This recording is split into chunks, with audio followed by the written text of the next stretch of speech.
todos. Esperamos que se encuentren bien en sus casas junto a sus familias y les damos la bienvenida a nuestra clase número 13 y final de nuestro estudio de la carta de Pablo a los Romanos. Y de esta forma llegamos a nuestro último video de nuestra serie de estudios bíblicos de la carta de Pablo a los Romanos. Y hoy día nos corresponde la clase o el tema número 13, que justamente lleva por título Final. Y él fue John Stott. Él fue un pastor anglicano de Inglaterra y uno de los cristianos más influyentes del último tiempo. Tal es su influencia que la prestigiosa revista Time, que es una revista secular, en el año 2005 posicionó a John Stott dentro de las 100 personas más influyentes del mundo. Inclusive, la reina Isabel de Inglaterra le otorgó el título de honor de caballero comandante del Imperio Británico. John Stott, sobre el libro de Romanos, señaló que es la declaración más plena, más sencilla y más grandiosa acerca del Evangelio en todo el Nuevo Testamento, reiterando, junto con otros importantes cristianos que hemos estado viendo a lo largo de estos estudios, confirmando junto con ellos la importancia vital del libro de Romanos y la importancia, por lo tanto, de poder entenderlo. Y Pablo terminó la sección anterior hablando del amor y la aceptación mutua con nuestros hermanos, y que debemos aceptarnos y recibirnos los unos a los otros a pesar de nuestras debilidades. O sea, debemos esforzarnos por recibir al otro, aceptarlo, amarlo, más allá de si me cae bien o me cae mal, más allá de la afinidad que tengamos, más allá de si pensamos igual o tenemos la misma opinión o no. Y es que muchas personas confunden la comunión cristiana con la amistad, pero yo no hago todo esto ni acepto a mi prójimo porque sea mi amigo o no. Esto va más allá de la amistad. Perfectamente tú puedes ser amigo de un creyente o de un no creyente, pero no es por causa de la amistad que los cristianos tenemos comunión. Si nosotros como cristianos tenemos comunión es porque Cristo está entre tú y yo, y Cristo nos acogió, nos recibió a ambos. Y quizá yo no tengo ningún puente, nada en común que me conecte contigo o con esa persona. Pero si Cristo aceptó a mi hermano, entonces yo también tengo que aceptarlo. Al respecto, Dietrich Bonhoeffer, el famoso pastor y teólogo alemán, que ya hemos también visto y hablado de él en otros videos, él señaló que Cristo no es solo el único mediador entre nosotros y Dios, sino que también Él es el mediador entre nosotros, o sea, entre mi prójimo y yo. Lo que él quiere decir con esto es que tú no solo debes aceptar y amar a tu hermano, también debes perdonarlo, porque Cristo ya pagó por los pecados que tú le quieres cobrar a él. Cristo ya pagó por sus pecados de la misma forma que ya pagó por los tuyos. Si nosotros consideramos esto y lo aplicamos, no solo vamos a ver a Dios en los demás, sino que también vamos a adorar a Dios y estaremos dándole alabanza en nuestra relación unos con otros. Y así como Cristo te mostró gracia a ti, tú debes mostrarle gracia a tu hermano. Y con esto que nos dice Bonhoeffer, con esto en mente, vamos entonces a la sección 1, que vamos a ver hoy día, donde vamos a estar en Romanos capítulo 15 del versículo 8 al 33. Y acá Pablo nos señala que todo lo hecho en su ministerio ha sido única y exclusivamente por la gracia de Dios. Y en segundo lugar, reitera su deseo de visitar a los hermanos de Roma. Y pasamos a leer entonces Romanos capítulo 15, del versículo 8 en adelante. Les digo que Cristo se hizo servidor de los judíos para demostrar la fidelidad de Dios, a fin de confirmar las promesas hechas a los patriarcas, y para que los gentiles glorifiquen a Dios por su compasión. Fue en los judíos en los cuales Cristo puso primeramente su atención durante su ministerio público. A ellos les ministró, les predicó y les enseñó. Hizo todo esto para confirmar la verdad de Dios, su confiabilidad, su fidelidad a la promesa del pacto, la promesa que hizo con Abraham, con Isaac y con Jacob, y a Israel como pueblo. Sin embargo, no solo los judíos, dice Pablo, se vieron beneficiados por esto, sino también los gentiles fueron bendecidos por la obra de Cristo, ya que desde el principio Dios había determinado reunir a sus escogidos de ambos pueblos. 9b. Como está escrito, por eso te alabaré entre las naciones, cantaré salmos a tu nombre. En otro pasaje dice, alégrense naciones con el pueblo de Dios. Y en otra parte, alaben al Señor naciones todas, pueblos todos, cántenle alabanzas. A su vez, Isaías afirma, brotará la raíz de Isaí, el que se levantará para gobernar a las naciones. En él los pueblos pondrán su esperanza. Una vez más, como tantas veces antes, Pablo apela a la Escritura para confirmar lo que acaba de decir, y él cita 4 pasajes de la Escritura. El primero y el tercero son libros de los Salmos, el segundo es de la ley, del Pentateuco, y el cuarto de los profetas, lo que hace que las 3 principales divisiones del Antiguo Testamento estén representadas acá por lo que nos dice Pablo. Y las 4 citas no han sido elegidas al azar, sino que van progresando en su intensidad. En la primera cita de Salmos, el salmista expresa que él declara el nombre de Dios entre los gentiles. En la segunda, que es de Deuteronomio, se convoca a los gentiles a unirse en esta alabanza a Dios. En la tercera, que es de Salmos, se llama a los gentiles a alabar a Dios de forma independiente. Y en la cuarta, que es de Isaías, la atención se centra en la raíz de Isaí. Él era el padre de David, refiriéndose claramente a la descendencia de David, de donde viene Jesucristo. De él nos está hablando Pablo. Y esta descendencia de David, esta raíz de Isaí, o sea, Jesucristo, es quien regirá sobre los gentiles y en quien los gentiles esperarán. Sin Cristo, las promesas hechas a los patriarcas por su parte y por consecuencia a Israel quedarían incumplidas, y sin él los gentiles tampoco hubieran podido glorificar a Dios. Versículo 13. Que el Dios de la esperanza los llene de toda alegría y paz a ustedes que creen en Él, para que rebosen de esperanza por el poder del Espíritu Santo. La frase que Pablo usa acá, el Dios de la esperanza, quiere decir el Dios que es el origen de la esperanza, y la da a quienes confían en Él. Recordemos que la esperanza bíblica es una esperanza que habla de certeza, de algo que se sabe que va a venir. El objetivo de esta esperanza es el Dios Trino, que se revela en la raíz de Isaí, como nos dice Pablo, en la descendencia de David, como dice Isaías refiriéndose al Señor Jesucristo.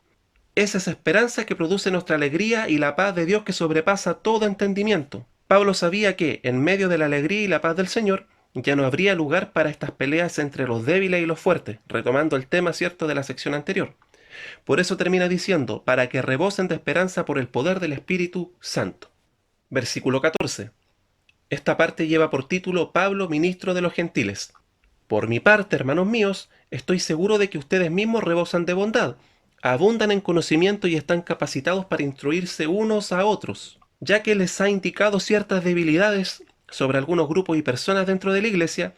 Él ahora quiere, cierto, dejar en claro la gran consideración y amor que tiene por esta iglesia en general, y también desea destacar una serie de virtudes que poseen estos hermanos, destacando su bondad y su conocimiento, al punto incluso de estar capacitados para instruirse, para enseñarse unos a otros. Versículo 15. Sin embargo, les he escrito con mucha franqueza sobre algunos asuntos, para refrescarles la memoria. Me he atrevido a hacerlo por causa de la gracia que Dios me dio, para ser ministro de Cristo Jesús a los gentiles.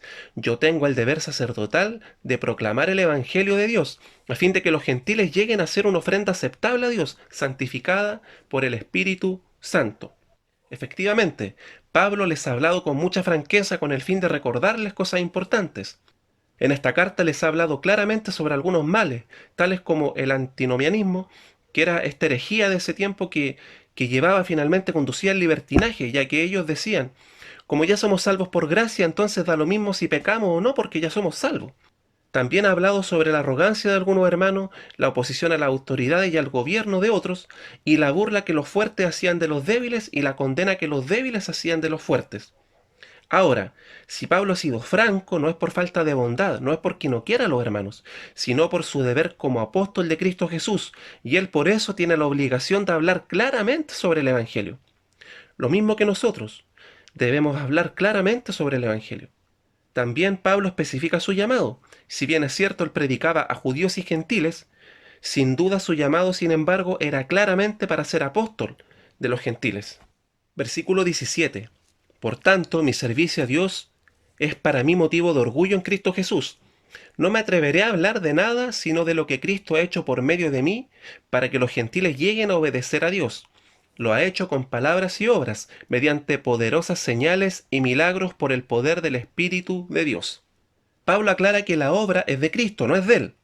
Es Cristo quien ha traído a los gentiles. Cristo lo ha logrado. Y todo esto a través de señales y milagros por el poder del Espíritu Santo. Se le atribuye a ambos, entonces, a Cristo y al Espíritu Santo, el mismo honor y el mismo reconocimiento. Estas señales y prodigios fueron muchos y de gran impacto, Podemos conocer varios de ellos en el libro de los Hechos.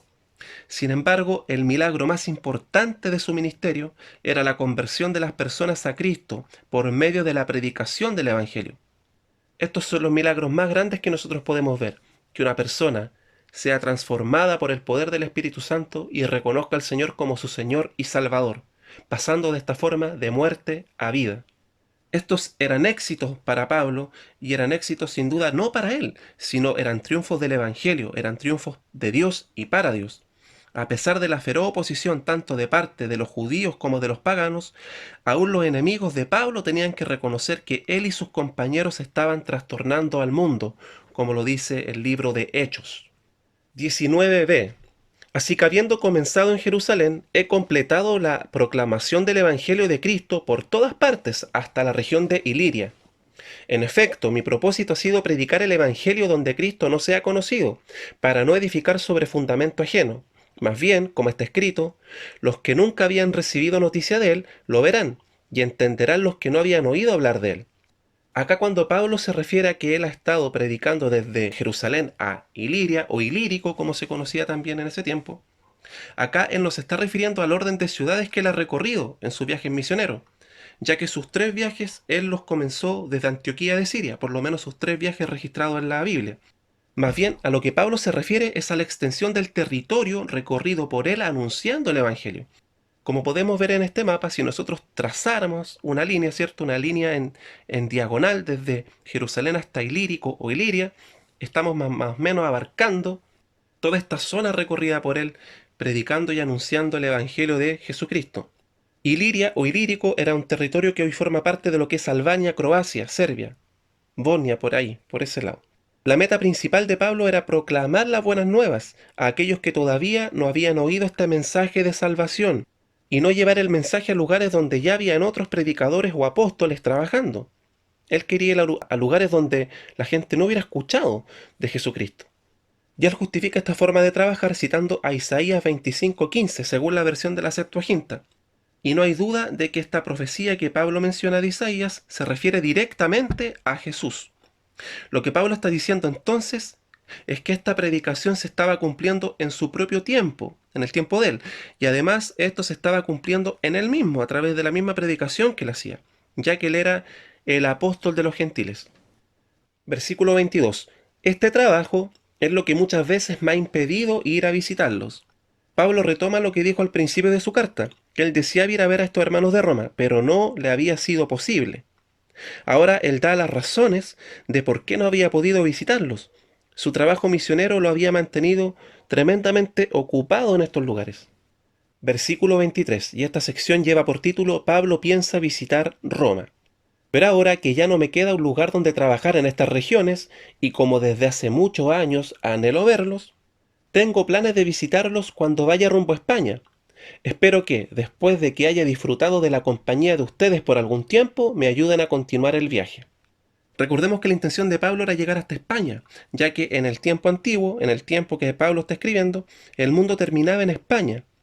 Pero Pablo no quería llegar hasta allá sin dejar de pasar por Roma, porque él quería compartir con estos hermanos, como ya lo señaló cierto al principio de la carta de Romanos, y también que ellos pudieran proveerle de lo necesario, lo que le hiciera falta para su viaje hacia España. Versículo 25. Por ahora voy a Jerusalén para llevar ayuda a los hermanos, ya que Macedonia y Acaya tuvieron a bien hacer una colecta para los hermanos pobres de Jerusalén. Lo hicieron de buena voluntad, aunque en realidad era su obligación hacerlo, porque si los gentiles han participado de las bendiciones espirituales de los judíos, están en deuda con ellos, para servirles con las bendiciones materiales. Aun cuando Pablo consideraba que predicar el Evangelio era su tarea principal, él también sabía de que había otras obligaciones importantes, como por ejemplo ayudar a los pobres, en este caso de Jerusalén. Él entendía que no solo el alma, sino también el cuerpo deben recibir sustento, siguiendo la enseñanza de Jesús, por ejemplo, en el Sermón del Monte. Pablo también recordaba la recomendación que algunos años atrás le hicieron Santiago, Pedro y Juan cuando lo apoyaron en su ministerio, lo respaldaron, pero también le pidieron que se acordara de los pobres. Por último, les dice que la acción de ayudar a los hermanos necesitados de Jerusalén no debe ser vista como causa de autoalabanza, como para que ellos digan, oh, qué buenos somos. Lo mismo para nosotros, cuando nosotros prestamos ayuda o ayudamos a alguien, nuestro propósito no debe ser que nos vean ni que nos alaben, ni tampoco autoalabarnos nosotros mismos, lo cual es peor, sino que ayudar al hermano porque lo necesita, por amor a él. Justamente Pablo dice también que era una obligación moral para los gentiles hacer esto, ya que los gentiles habían comenzado a participar de estas bendiciones espirituales que originalmente eran solo para los judíos, y las que venían como resultado de aceptar el Evangelio. Así que se esperaba que ellos, los gentiles, hicieran lo posible por ayudar a sus hermanos judíos, considerando además que las bendiciones espirituales son superiores a cualquier cosa material que podamos ofrecer a cambio. Además, por medio de estos donativos, Pablo buscaba acercar, unir a estos dos grupos, a los judíos y los gentiles, y poder superar de esta forma o empezar a superar las diferencias que existían entre estos dos grupos. Versículo 28. Así que una vez que yo haya cumplido esta tarea y entregado en sus manos este fruto, saldré para España y de paso los visitaré a ustedes. Sé que cuando los visite iré con la abundante bendición de Cristo. Una vez que haya cumplido su tarea entonces de llevar este aporte a los hermanos de Jerusalén, pretendí ir a España y en ese viaje pasar por Roma, como ya lo había señalado también anteriormente. Y bueno, Pablo llegó finalmente a Roma un par de años más tarde, pero llegaría como prisionero, lo cual cierto no impidió que los hermanos, que la comunidad de Roma pudiera recibirlo y darle aliento, aún en su difícil situación. Versículo 30. Les ruego, hermanos, por nuestro Señor Jesucristo y por el amor del Espíritu, que se unan conmigo en esta lucha y que oren a Dios por mí. Pídanle que me libre de caer en manos de los incrédulos que están en Judea, y que los hermanos de Jerusalén reciban bien la ayuda que les llevo. Pablo, entendiendo la importancia de la unidad en el cuerpo de Cristo y el poder de la oración, desea que los creyentes romanos se le unan en su petición. Pablo se refiere aquí a la oposición que espera por parte de los judíos incrédulos en su propio país. Él los llama incrédulos a causa de su negativa a sujetarse a la voluntad de Dios revelada en el Evangelio. Estos mismos judíos se oponían tenazmente a Pablo al punto de haber intentado incluso asesinarlo. Y su primera petición era que Dios lo librara de estos enemigos. El segundo pedido es que los hermanos de Jerusalén recibieran bien esta ayuda. Pablo temía que ellos, los cristianos de Jerusalén, no estuviesen dispuestos a aceptar esta donación porque provenía de gentiles, ya que la oposición contra Pablo y su evangelio de la gracia y de la libertad en Cristo nunca había terminado, incluso en algunos creyentes judíos. Versículo 32. De este modo, por la voluntad de Dios, llegaré a ustedes con alegría y podré descansar entre ustedes por algún tiempo. El Dios de paz sea con todos ustedes. Amén. Esta parte de la historia es relatada en Hechos del capítulo 21 al 28, donde se nos cuenta que Pablo es apresado y finalmente llevado a Roma como prisionero. Y lo que hay que destacar acá es que Pablo se somete total y absolutamente a la soberana voluntad de Dios. Él escribe por la voluntad de Dios, con la ilusión de que esa voluntad, cierto, de Dios lo pueda llevar con los hermanos de Roma. Pero como ya sabemos, las cosas ocurrieron de una manera muy distinta. Pero Pablo siempre se sometió a la voluntad de Dios. Por eso, cuando él estaba en Roma y escribió la carta a los filipenses, él dijo: quiero que sepáis, hermanos, que las cosas que me han acontecido en realidad han contribuido para el progreso del Evangelio.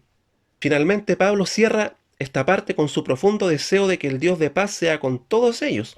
Esto significa el Dios que es el autor de la paz. Por lo tanto, el que da la paz, el dueño de la paz. Fuera de la comunión con Él, por lo tanto, no hay verdadera paz. Y esta paz es fundamental para ser reconciliados con Dios por medio de la muerte de su Hijo.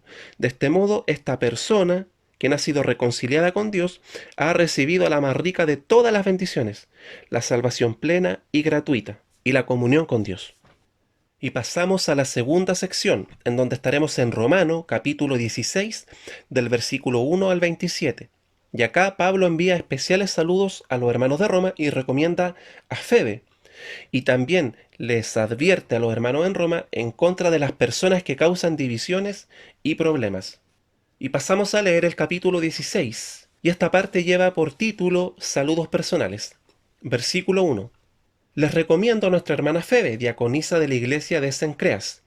Les pido que la reciban dignamente en el Señor, como conviene hacerlo entre hermanos en la fe. Préstenle toda la ayuda que necesite, porque ella ha ayudado a muchas personas entre los que me cuento yo. En este capítulo final llegamos a los saludos, que comienzan con una mención a una mujer llamada Febe, quien es presentada y especialmente recomendada a la iglesia de Roma. Todo indica que fue Febe quien llevó consigo la carta de Pablo y la entregó a esta iglesia en Roma. Cuando Pablo llama a Febe nuestra hermana, él claramente quiere decir nuestra hermana en el Señor, y prosigue señalando que ella era una diaconisa, o sea, una servidora de la iglesia de Cencreas. A continuación podemos ver en este mapa, ¿cierto?, dónde estaba ubicada la zona de Cencreas. Cencreas era el puerto de Corinto y estaba mirando hacia Asia. Estaba en el Golfo Sarónico. Es la zona que se encuentra encerrada en esa circunferencia roja. Versículo 3. Saluden a Priscila y a Aquila, mis compañeros de trabajo en Cristo Jesús, por salvarme la vida. Ellos arriesgaron la suya. Tanto yo como todas las iglesias de los gentiles les estamos agradecidos. Ellos eran fieles compañeros de Pablo en la predicación del Evangelio. Aquila era un judío de Ponto y lo más probable es que Priscila, que también era judía, fuera su esposa, ya que siempre se les nombra a ellos juntos y son mencionados varias veces por Pablo y también por Lucas. Pablo los conoció cuando ellos, como todos los judíos que vivían en Roma, habían sido expulsados de la ciudad por decreto del emperador Claudio, que había ordenado que todos los judíos salieran de Roma. Versículo 5. Saluden igualmente a la iglesia que se reúne en la casa de ellos. Saluden a mi querido hermano Epeneto, el primer convertido a Cristo en la provincia de Asia. Saluden a María, que tanto ha trabajado por ustedes. Saluden a Andrónico y a Junías, mis parientes y compañeros de cárcel, destacados entre los apóstoles y convertidos a Cristo antes que yo. Saluden a Amplias, mi querido hermano en el Señor. Saluden a Urbano, nuestro compañero de trabajo en Cristo, y a mi querido hermano Estaquis. Saluden a Apeles, que ha dado tantas pruebas de su fe en Cristo. Saluden a los de la familia de Aristóbulo. Saluden a Herodión, mi pariente. Saluden a los de la familia de Narciso, fieles en el Señor. Saluden a Trifena y a Trifosa, las cuales se esfuerzan trabajando por el Señor. Saluden a mi querida hermana Pérsida, que ha trabajado muchísimo en el Señor. Saluden a Rufo, distinguido creyente, y a su madre, que ha sido también como una madre para mí. Saluden a Asíncrito, a Flegonte, a Hermes, a Patrobas, a Hermas y a los hermanos que están con ellos. Saluden a Filólogo, a Julia, a Nereo y a su hermana, a Olimpas y a todos los hermanos que están con ellos. Salúdense unos a otros con un beso santo. Todas las iglesias de Cristo les mandan saludos. Este saludo, el del beso santo, como dice Pablo, era símbolo de un afecto de verdad, un afecto genuino. El beso santo simboliza el amor de Cristo que es compartido. Es un beso de armonía, de paz. El beso santo, por lo tanto, es para todos los miembros de la iglesia y era una costumbre bastante extendida en las primeras comunidades cristianas. En sus viajes de un lugar a otro, Pablo entraba en contacto con muchísimas iglesias, y es de suponer que las iglesias visitadas le pidieran que enviara sus saludos a los hermanos de otros lugares. De este modo, Pablo le entrega estos saludos a la iglesia de Roma de parte de los hermanos de estas ciudades que él ha visitado. Versículo 17. Les ruego, hermanos, que se cuiden de los que causan divisiones y dificultades y van en contra de lo que a ustedes se les ha enseñado. Apártense de ellos. Pablo les acaba de pedir que se saluden uno al otro con un beso santo, que era señal de amor, unidad y armonía. Y por eso ahora advierte a la congregación que se cuide de la gente cuyo propósito es turbar esta armonía y crear divisiones. Es muy probable que algunas de estas personas que causaban divisiones y problemas no fueran miembros de las iglesias de Roma. Posiblemente eran forasteros, personas que iban de un lugar a otro visitando iglesias. Es muy probable también que fueran judaizantes, con toda su carga legalista, o también antinomianistas, como ya habíamos dicho, que eran un grupo de personas que creían que por el hecho de ser salvos por gracia, ahora podían hacer lo que quisieran y pecar sin remordimientos porque ya eran salvos. Estos dos grupos eran muy comunes en aquel tiempo y visitaban lugares e iglesias con frecuencia, buscando introducir sus enseñanzas que son totalmente herejes y antibíblicas. Y esos ambos grupos no solamente eran muy frecuentes en ese tiempo, sino que también ahora. Algunos legalistas y otros libertinos. Pero ambos vienen de la misma raíz. Y Pablo acá es claro, les dice, aléjense de ellos. Versículo 19. Es cierto que ustedes viven en obediencia, lo que es bien conocido a todos y me alegra mucho, pero quiero que sean sagaces para el bien e inocentes para el mal. Pablo vuelve a destacar el buen testimonio de la iglesia de Roma en general. La fe de los romanos era mencionada por todo el mundo. Pablo desea que los romanos entonces sean capaces de elegir lo que es bueno ante los ojos de Dios y que sean inocentes o sin maldad en cuanto a lo que es malo. Por lo tanto, deben ser sabios para poder hacer lo que es bueno y no mezclarse con nada que sea, ante los ojos de Dios, malo. Versículo 20. Muy pronto el Dios de paz aplastará a Satanás bajo los pies de ustedes. Que la gracia de nuestro Señor Jesús sea con ustedes. Pablo le dice que con ellos está el Todopoderoso, que es el Dios de paz. En relación con lo que este Dios de paz hará, se mencionan tres cosas. Primero, aplastará a Satanás, en otras palabras, cumplirá la promesa hecha en Génesis 3:15. Y Dios es el vencedor, no Satanás.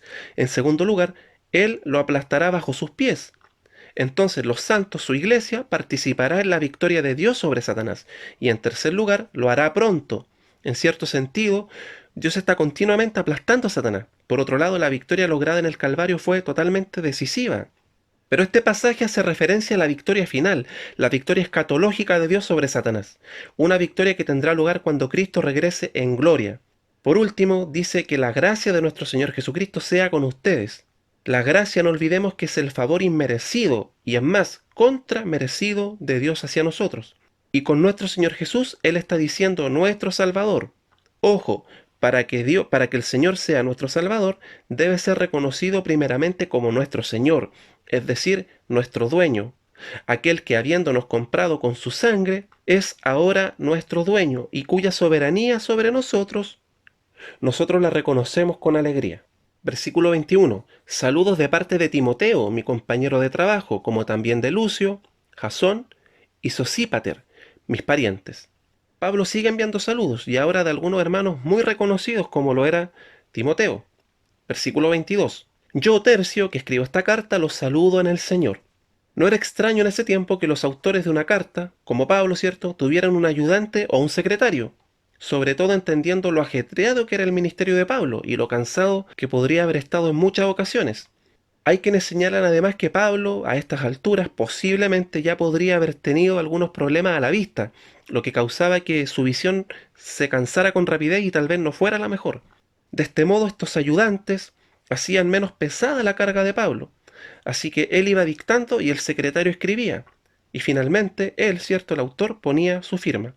En el presente caso, el secretario, quien escribe, es Tercio, y él también siente esta necesidad de agregar su propio saludo. Este saludo es, como todos los otros, en el Señor, es decir, expresado por alguien que está incluido en esta comunión mística que une a todos los creyentes en Cristo. Versículo 23. Saludos de parte de Gayo, de cuya hospitalidad disfrutamos yo y toda la iglesia de este lugar. También les mandan saludos Erasto, que es el tesorero de la ciudad, y nuestro hermano Cuarto. El Dios eterno ocultó su misterio durante largos siglos, pero ahora lo ha revelado por medio de los escritos proféticos, según su propio mandato, para que todas las naciones obedezcan a la fe, al que puede fortalecerlos a ustedes conforme a mi evangelio y a la predicación acerca de Jesucristo.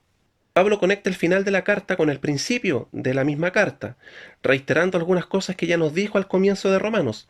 Y acá usa la palabra misterio, porque si Dios no lo hubiera dado a conocer, nadie lo hubiera sabido. Así que Dios lo reveló para que nosotros conozcamos esta verdad. Y la esencia de este misterio era que algún día los gentiles también entrarían en el reino de Dios y además lo harían en los mismos términos que los escogidos del pueblo judío. Y esta sería la promesa para todo aquel que sin distinción de raza, tribu, lengua o nación pusiese por la gracia soberana de Dios su confianza en el Salvador Jesucristo. Este era el misterio que había permanecido oculto durante largos siglos, porque aunque la decisión ya había sido tomada por Dios en su plan eterno, el tiempo del cumplimiento no había sido alcanzado hasta ahora, hasta el tiempo de Pablo. Y ahora, en ese tiempo, con la proclamación del Evangelio hecha a todo lo largo y ancho del mundo, este misterio estaba siendo manifestado y se iba siendo evidente. Cuando Pablo dice mi Evangelio, no quiere decir que él sea el dueño del Evangelio. Al comienzo de Romanos, Pablo ya nos dijo que este es el Evangelio de Dios y que habla de Jesucristo. Lo que Pablo está queriendo decir entonces con mi Evangelio se refiere a mi predicación, mi anuncio que les he hecho, el cual estaba dirigido especialmente a los gentiles. Finalmente, Pablo nos reitera que este anuncio, este evangelio, es acerca de Jesucristo y que también es lo mismo que ya nos anunció al principio de Romanos. Versículo 27. Al único sabio Dios sea la gloria para siempre por medio de Jesucristo. Amén. Al terminar su carta, Pablo se llena de asombro de que Dios sea capaz de rescatar a pecadores como nosotros. O sea, después de lo que nos dijo en los primeros capítulos de Romanos sobre nuestra maldad y nuestra naturaleza pecadora, el amor que Dios tuvo por nosotros es escandaloso. Y no solo nos rescató sin que nosotros lo mereciéramos, sino que también nos abrió la entrada, ¿cierto?, a la gloria eterna y nos hizo entrar en ella. Y por si fuera poco, esto fue nada más ni nada menos que al precio de la vida de su único Hijo, el Rey de Reyes y Señor de Señores, Cristo Jesús. ¿Nos damos cuenta de todo esto? ¿Nos asombramos ante la tremenda salvación que nos ha sido dada? ¿Dimensionamos la gracia de Dios? ¿Nos asombramos con la gracia de Dios? Bueno, Pablo sí lo entendía, y Pablo sí se asombraba con esta gracia escandalosa. Y con todas estas cosas en mente, él ahora, cierto, finaliza su epístola exclamando: al único sabio Dios sea la gloria para siempre por medio de Jesucristo. Amén.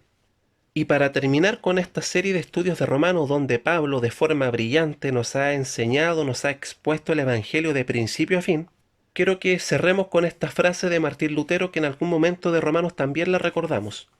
Y Martín Lutero, para quien el libro de Romanos tuvo un profundo impacto, de hecho, a través del estudio de Romanos, él tuvo su real encuentro con el Señor y él nació de nuevo, él señaló: el Evangelio no me enseña lo que debo hacer, sino lo que Jesucristo, el Hijo de Dios, ya hizo por mí. Ese es el Evangelio. El Evangelio no es un conjunto de reglas, un conjunto de normas o un conjunto de requisitos que yo debo cumplir para ser salvo, para ganarme la salvación, para ganarme la entrada al cielo. No, el Evangelio no es eso. El Evangelio es una persona, es Jesucristo. Y el Evangelio es un anuncio. El anuncio de que Jesucristo ha pagado por toda tu maldad, por todos tus pecados, por todas tus vergüenzas, por todas tus debilidades. Y si tú lo crees de todo corazón y lo recibes como tu Señor y tu Salvador, Él entonces, en la cruz del Calvario, garantiza tu salvación. Este es el Evangelio, este es el anuncio. Por lo tanto, el Evangelio no se trata de lo que yo debo hacer, sino de lo que Jesucristo, el Hijo de Dios, ya hizo por mí a mi favor. Y esto es solo por la fe. Si tú lo crees con la fe verdadera de todo corazón, entonces tú eres salvo, no por tus obras, sino por la obra de Cristo, no por tus méritos, sino por los méritos de Cristo, no por tu vida y obra, sino por la vida y obra de Jesucristo. Y de esta forma concluimos nuestra última clase del estudio de la carta de Pablo a los Romanos. Y así hemos llegado al final de nuestra serie de la carta a los Romanos. Esperamos que les haya servido y que les haya ayudado en su entendimiento de la Escritura y del Evangelio. Queremos volver a agradecer a las personas que nos han estado apoyando constantemente a lo largo de esta serie y que han estado ayudando también a difundir y a compartir este material. Y desde ya les queremos extender la invitación para que nos sigan y acompañen en nuestra siguiente serie, que va a estar basada en el libro de Apocalipsis. Así es que eso sería todo por hoy y nos vemos en nuestro próximo video. Que esté muy bien, bendiciones.